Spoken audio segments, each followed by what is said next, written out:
नमस्कार साथियों, स्वागत है आप सभी का आपके अपने यूट्यूब प्लेटफॉर्म पर। तो आज की इस वीडियो में हम सभी लोग चर्चा परिचर्चा कर लेते हैं अपने कुछ मुद्दों पर। जैसे कि बीपीएससी टियर 4 को लेकर के आप सभी लोगों ने खबरें देखना प्रारंभ कर दिया कि बीपीएससी टियर 4 की जो वैकेंसी है वो मई में बताई जा रही है। चलिए इसके विषय में तो हम बातचीत करेंगे, ये तय है कि ये वैकेंसी आनी ही है, फिक्स है इसका समय। एक और महत्वपूर्ण खबर मैं आपको समझाने जा रहा हूँ कि एनसीटीई का नया ड्राफ्ट जो 2025 का है, उस पर कल जो है मोहर लग जाएगी। अंतिम तौर पर कल उस पर मोहर लग जाएगी, यानी कि कल अब आपका एनसीटीई का नया गाइडलाइन आ रहा है, एनसीटीई का नया ड्राफ्ट आ रहा है टीचर एजुकेशन को लेकर के, अध्यापकों की योग्यता को लेकर के अब नया ड्राफ्ट आ रहा है, उनके प्रशिक्षण को लेकर के नया ड्राफ्ट आ रहा है। ऐसे में अब समय ये चर्चा चल रही है कि बीएड प्राइमरी में आ जाएगा क्या, इसको लेकर के बीएड प्राइमरी में हो जाएगा मान्य। तो आइए इस पर हम चर्चा करेंगे कि क्या बीएड प्राइमरी के अंदर मान्य हो जाएगा क्या, हम आपको ड्राफ्ट प्रदर्शित करते हुए बताते हैं। पहले हम बातचीत कर लेते हैं बीपीएससी टियर 4 को लेकर के। बीपीएससी टियर 4 को लेकर के जो अपडेट है, आप ट्विटर पर जा सकते हैं, बीपीएससी नेटवर्क के अंदर जा करके आप देख सकते हैं। वहाँ पर कहा जा रहा है कि आज ये सदन में शिक्षा मंत्री बोले कि मई में चौथे चरण का एग्जाम होगा, बची वैकेंसी इसी में जोड़ेंगे।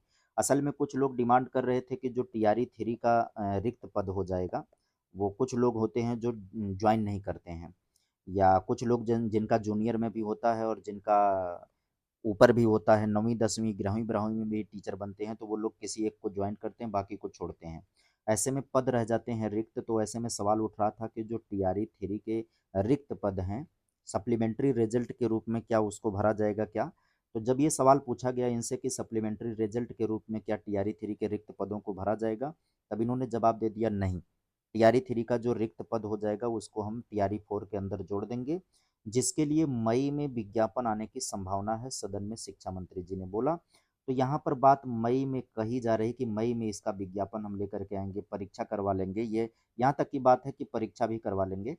हालांकि मई में ये परीक्षा करवा नहीं पाएंगे, ये परीक्षा लेकर के इनकी परीक्षा जो है वो जुलाई तक चली ही जाएगी। ज़्यादातर संभावना है कि जुलाई तक चली जाएगी, क्योंकि बोलना करना दोनों में अलग होता है थोड़ा सा।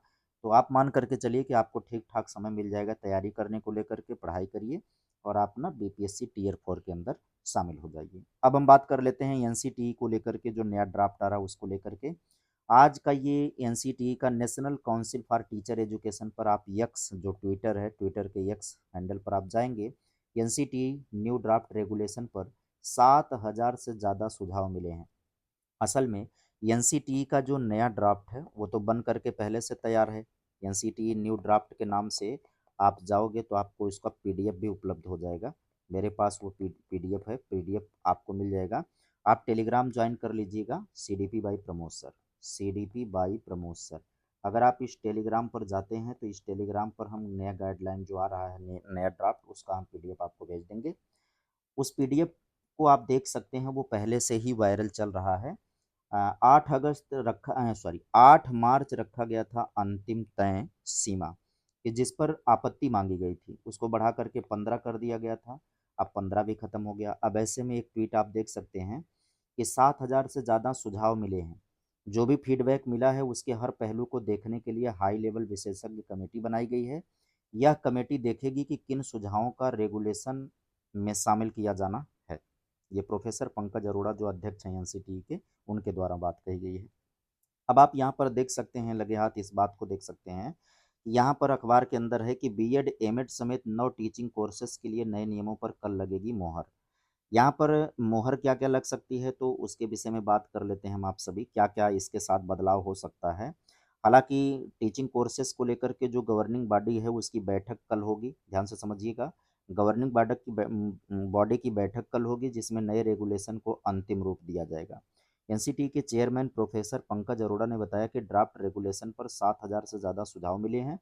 हर सुझाव का विश्लेषण किया जा रहा है। जो भी फीडबैक मिला है उसमें हर पहलू को देखने के लिए हाई लेवल विशेषज्ञ कमेटी बनाई गई है। यह कमेटी देखेगी कि किन सुझावों को नए रेगुलेशन में शामिल किया जाना है। उसके बाद फाइनल रेगुलेशन सामने आ जाएगा, कल मोहर लग जाएगी। कहने का मतलब ये है, पंकज अरोड़ा ने बताया कि गवर्निंग बॉडी की मंजूरी के बाद नए नियमों को केंद्रीय शिक्षा मंत्रालय के पास भेजा जाएगा। नए रेगुलेशन में टीचिंग कोर्सेज में बड़े बदलावों का रोडमैप है, जिसमें 1 साल के बीएड बैचलर ऑफ एजुकेशन और MEd master of education course के साथ master of education programme part time को भी वापसी सुनिश्चित हो सकेगी। प्रोफेसर अरोड़ा का कहना है कि जो फीडबैक मिला है उसमें कुछ ऑडिशनल एलिजिबिलिटी शर्तों की शामिल किया गया है। यहाँ पर ध्यान दीजिएगा, ऑडिशनल एलिजिबिलिटी शर्तों को शामिल किया गया है। यही मुद्दा मैं समझाने जा रहा हूँ, इसी पर सुझाव दिया गया है। ठीक है, अब क्या सुझाव है अब आगे हम समझा देते हैं। ये नए ड्राफ्ट में जो कोर्सेज डिजाइन किए गए हैं उसको आप थोड़ा सा गौर से समझिएगा। यहाँ पर देखिएगा एक प्रोग्राम बनाया गया है, टीचर एजुकेशन प्रोग्राम ITP। ये जो हैं standard for integrated teacher education programme.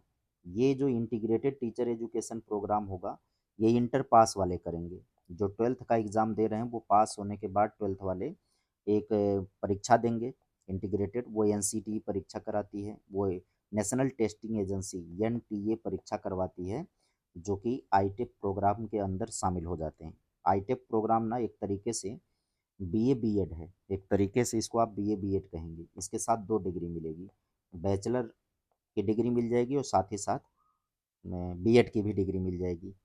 और ये लोग कहाँ-कहाँ टीचर बन सकते हैं, ये भी हम बता देते हैं आपको। यहाँ पर आप देख सकते हैं, ये होगा कि ये जो ITEP will be minimal degree qualification to become a school teacher. यह सबसे न्यूनतम डिग्री होगी स्कूल टीचर बनने की।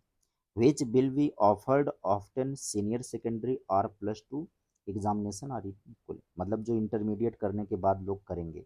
और ये लोग कहाँ कहाँ टीचर बन सकते हैं, तो ये भैया 5+3+3+4 का जो एजुकेशनल स्ट्रक्चर है, फाउंडेशनल, प्रिपेटरी, मिडिल और सेकेंडरी, सभी लेवल पर ये लोग टीचर बनेंगे। इतनी बात तो समझ में आ ही गई होगी। अब आगे देख लीजिएगा 2 वर्षीय कोर्स को लेकर के BEd के क्या रखा है। Bachelor of education 2 year programme, यह भी जारी रहेगा। इसको कौन लोग करेंगे, जो BA करने के बाद BEd करने जाएंगे उनको 2 वर्षीय BEd करना पड़ेगा।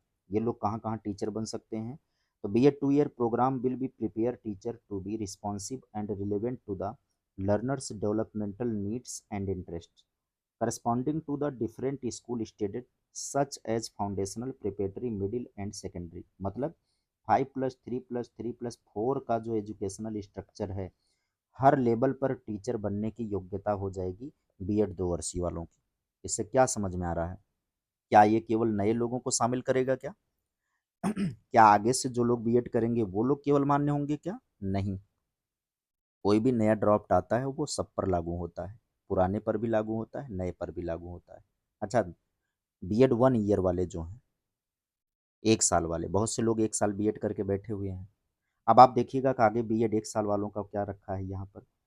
Bachelor of education 1 year programme, ये लोग टीचर कहाँ बनेंगे, देखिए यहाँ पर ध्यान दीजिएगा कहाँ पर ये लोग टीचर बनेंगे।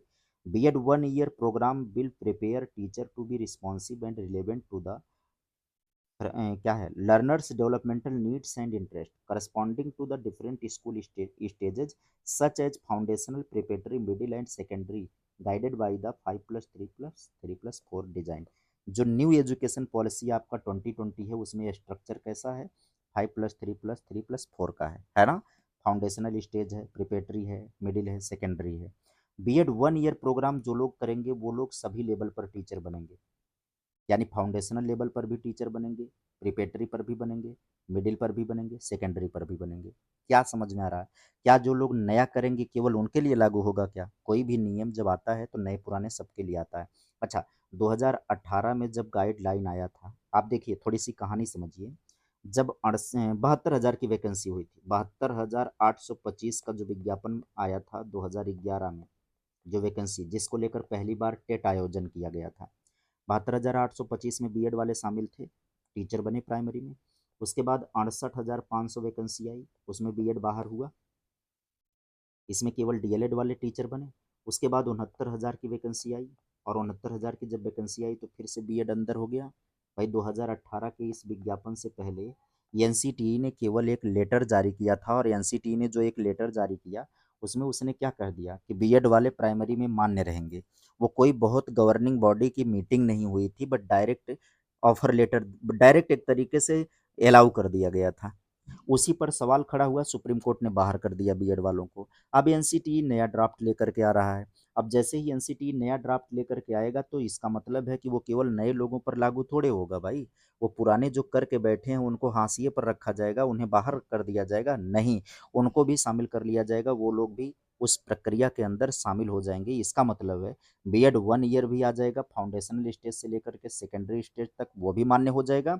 इसके अलावा बीएड 2 ईयर प्रोग्राम की बात करें तो बीएड 2 ईयर वाले भी यहाँ पर देख लो, बाकायदे B Ed 2 year programme will prepare teacher to be responsive and relevant to the learner's developmental needs and interest corresponding to the different school stages such as foundational, preparatory, middle and secondary stage guided by 5+3+3+4। और उसके अलावा जो आईटेप programme करेंगे, जो ये integrated teacher education programme करेंगे, वो लोग भी सभी लेवल पर टीचर बनने के लिए मान्य हो जाएंगे। अब इसी पर कुछ लोगों का सुझाव गया होगा कि क्लियरली बताया जाए इसको। 7,000 सुझाव प्राप्त हुए हैं, कल इन पर चर्चा होकर के मोहर लगेगी और फिर भी शिक्षा मंत्रालय को भेज दिया जाएगा। केंद्रीय शिक्षा मंत्रालय के पास ये पहुंच जाएगा। उसके बाद वो वहां से मान्यता मिल जाएगी। मान्यता का मिलने का मतलब है सदन में पारित हो जाएगा पूरी तरह से और ये अधिनियम के रूप में लागू हो जाएगा। ये पारित हो जाएगा पूरी तरह से, लंबे अरसे तक ये बना रहेगा। इस तरीके से सभी समस्याओं को खत्म कर रहा है एनसीटी। जितना भी विवाद है बीएड बीटीसी का, फलाना ढिमका का विवाद है, सारे विवाद इकट्ठे खत्म हो जाएंगे। और इसी कारण से आप सीटेट का अभी तक नोटिफिकेशन नहीं पा रहे हैं। सीटेट अभी तक नोटिफिकेशन इसी कारण नहीं दे रहा है कि ये नया ड्राफ्ट जब लॉन्च हो जाएगा तो इस लेवल इस हिसाब से करवाना होगा। अब प्राइमरी और जूनियर का सीटेट नहीं होगा, अब फाउंडेशनल का, प्रिपरेटरी का, मिडिल का सीटेट होगा भाई, सेकेंडरी लेवल का भी सीटेट होगा। अब देखने वाली बात है कि सीटेट अब इस बार कितने लेवल पर आता है। हालांकि जब तक एनसीटी का गाइडलाइन नहीं आएगा सीटेट आने वाला नहीं है, इसी का इंतजार है। आने वाले समय में आपको और भी खबरें मिलेंगी, जानकारी मिलेगी। वीडियो अच्छी लगी हो तो आप चैनल को सब्सक्राइब जरूर कर लीजिएगा। कुछ भी बात इसमें हवा हवाई नहीं की गई है, जो कुछ भी है प्रमाण आपके सामने है, उसी प्रमाण के थ्रू मैं बात कर रहा हूँ। हर पहलू में इसमें प्रमाण ही दिया हूँ मैं। बहुत जल्दी ही आपके सामने ये ड्राफ्ट आप लोगों के सामने आ जाएगा। फिर जो कुछ भी राज्यों में मामले ठंडे पड़े हुए हैं, इसी के बाद ये प्रक्रिया आगे बढ़ेंगी। ठीक है, मामला उसमें पेंच आएगा। इंतजार करिए, जल्दी ही आपको नया ड्राफ्ट देखने को मिल जाएगा। चैनल पर नए जुड़े होंगे सब्सक्राइब कर लीजिएगा, वीडियो को लाइक कर दीजिएगा, अपने हित मित्रों तक वीडियो को शेयर कर दीजिएगा। आज के सेशन में फिलहाल इतना ही। Bye bye, take care.